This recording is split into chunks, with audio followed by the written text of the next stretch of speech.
গাজওয়ায়ে হিন্দের জন্য আমাদেরকে আবার প্রস্তুতি নিতে হবে। নবীর জন্য সর্বস্ব বিলীন করার প্রত্যয় ব্যক্ত করে আমি আমার সংক্ষিপ্ত আলোচনা এখানে শেষ করলাম।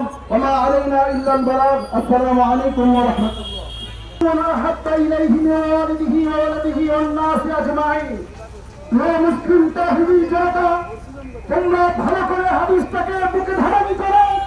আমার তোমার নবী পয়গম্বর মুহাম্মদ সাল্লাল্লাহু আলাইহি ওয়াসাল্লাম কিছুর চাইতে রাসূলের ইনশাআল্লাহ সব ব্যক্ত করে আমার বক্তব্য শেষ করছি।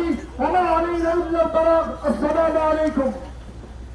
আমাদের যখনই যে কোনো মুহূর্তে যে কোনো সময় এরকম বাতিলের বিরুদ্ধে, ভণ্ডদের বিরুদ্ধে, বিভিন্ন ফেরকার বিরুদ্ধে আমাদের ইমাম পরিষদের পক্ষ থেকে ডাক দেওয়া হবে। আপনারা সবাই ইমাম পরিষদের প্রত্যেকটা কর্মসূচিকে বাস্তবায়ন করবেন তো ইনশাআল্লাহ। সম্মানিত হাজিরিন, আর দেরি না, সর্বশেষ আমাদের মাঝে সংক্ষিপ্ত বক্তব্য দিয়ে দোয়া করবেন ইমাম পরিষদ। এই বিক্ষোভ সমাবেশ আমি বলবো এ কথা, এটা রসুলের ইজ্জতের জন্য কিছুই না, বরঞ্চ যদি আমি আমার জীবন আমার পিতা মাতা রসুলের জন্য উৎসর্গ হয়ে সময় আল্লাহ আল্লাহ এই আসমানি প্রাণী ওই ব্যক্তি দুশ্মনকে রসুল বলেন দুশ্মন দালালি করবে, তারাও রসুলের শত্রু দুশ্মন, তাদেরকে হত্যা করাও আছে। এই জন্য মুহতারাম হাজিরিন, আল্লাহ আল্লাহ রসুল ইসলাম এবং কোরআনের জন্য যে কোনো সময় কেরাম মরিচ রে লাল হইস না, ফ্রেশ চালাইব। মরিচ গাছে মরিচ বলে মরিচ লাল হইস না, আসলে ফ্রেশে মার কথা কিন্তু শুনে না।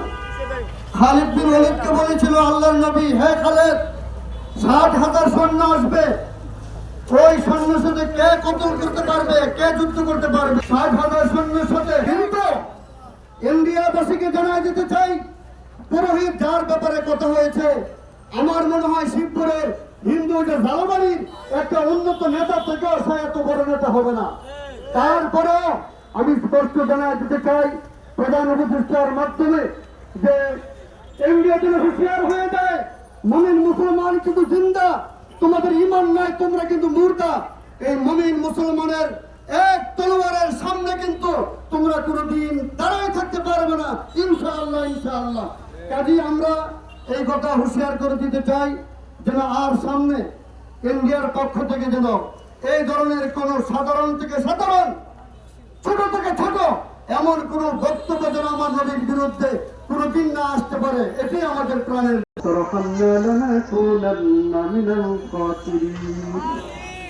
या इलाही दिखा दे हमें मदीना कितनी दूर है, या इलाही दिखा दे हमें मदीना कितनी दूर है, मदीना के दरबार पे हम सबको पहुंचा दे। अल्लाह रब्ब करीम আমরা আয় আল্লাহ উলামায়ে কেরাম ছাত্র জনতা আম জনতা করে জমায়েত করেছে, কষ্ট করেছে, ফোন করেছে।